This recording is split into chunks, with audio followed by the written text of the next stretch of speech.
Let's do question number 2 of exercise 3D, that is linear equation 2 variable. Question number 2 is show that each of the following system of equations has a unique solution. ये show करना है कि इन दोनों equations का unique solution है.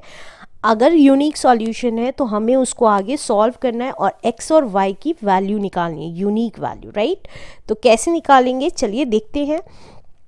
हमारी first equation है 2x minus 3y equals to 17 और सेकेंड इक्वेशन है 4x plus y equals to 13, right. Standard equation linear equation की बनाने के लिए हमें ये जो C1 और C2 हैं उनको हमें लेफ्ट हैंड साइड लाना होगा. तो हमारी क्या इक्वेशन बन गई 2x माइनस 3y माइनस का 17 इक्वल्स टू 0 और 4x plus y minus 13 equals to 0. ये हमारी अब फर्स्ट इक्वेशन है और ये हमारी सेकेंड इक्वेशन, राइट.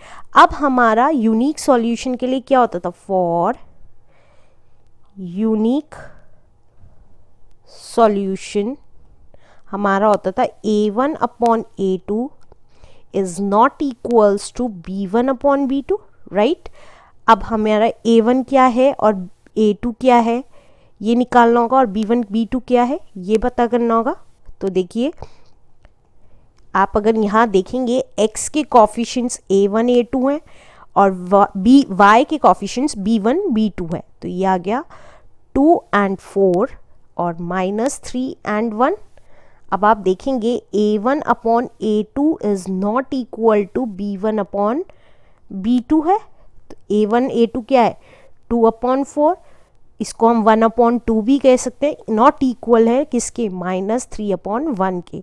तो हम क्या लिखेंगे, hence these equations has unique solution. इस इक्वेशन के यूनिक सॉल्यूशन है, राइट. तो अब जब यूनिक सॉल्यूशन है तो इसको हमें फर्दर सॉल्व करना होगा लेकिन बाय क्रॉस मल्टीप्लिकेशन मेथड से. तो बाय क्रॉस मल्टीप्लिकेशन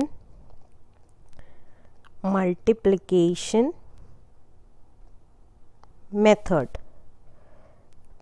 तो मल्टीप्लिकेशन क्रॉस मल्टीप्लिकेशन मेथड से कैसे सॉल्व करते थे, जो हमारे वेरिएबल्स थे वो लिखते थे और उसके नीचे हम b1 b2 c1 c2 a1 a2 and again b1 b2 की वैल्यू लिखते थे.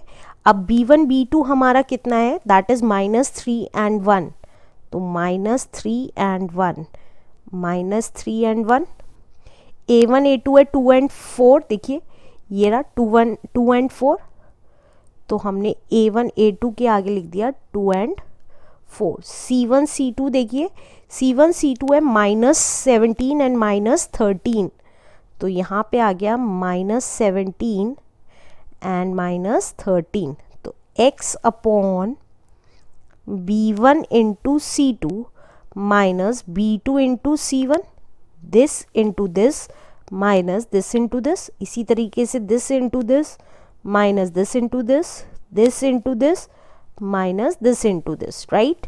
तो equal to y upon c1 a2 minus c2 a1 equals to 1 upon a1 b2 minus a2 b1.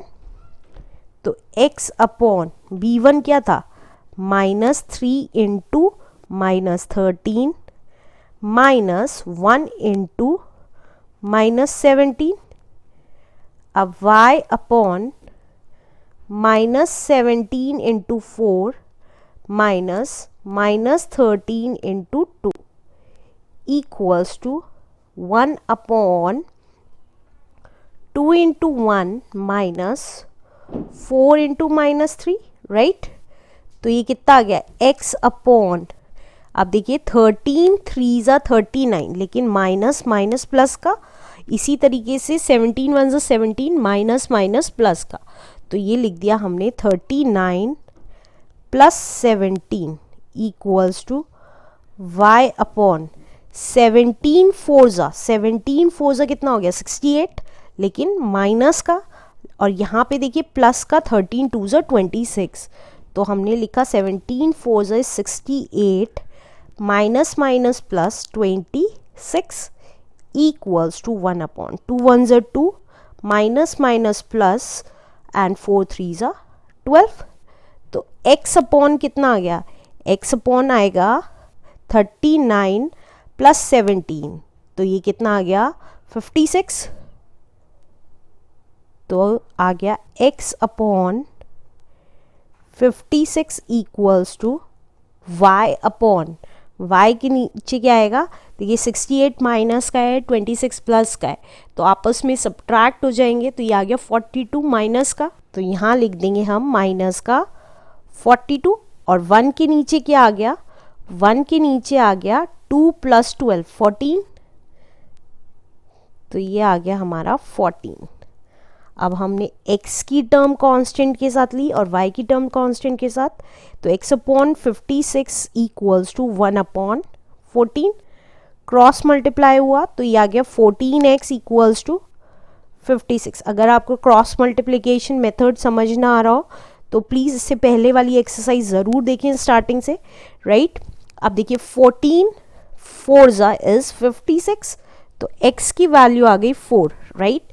अब y देखिए, y upon minus 42 equals to 1/14, cross multiply किया तो ये आया 14y इक्वल्स टू माइनस 42, तो y की वैल्यू कितनी आ गई माइनस 42 अपॉन 14, तो 14 1 ज़ा 14, 14 3 ज़ा 42, तो y की वैल्यू आ गई -3। तो अब हमारी यूनिक सॉल्यूशन होने की वजह से हमें x की वैल्यू पता चल गई 4 है और y की वैल्यू पता चल गई -3 है। आंसर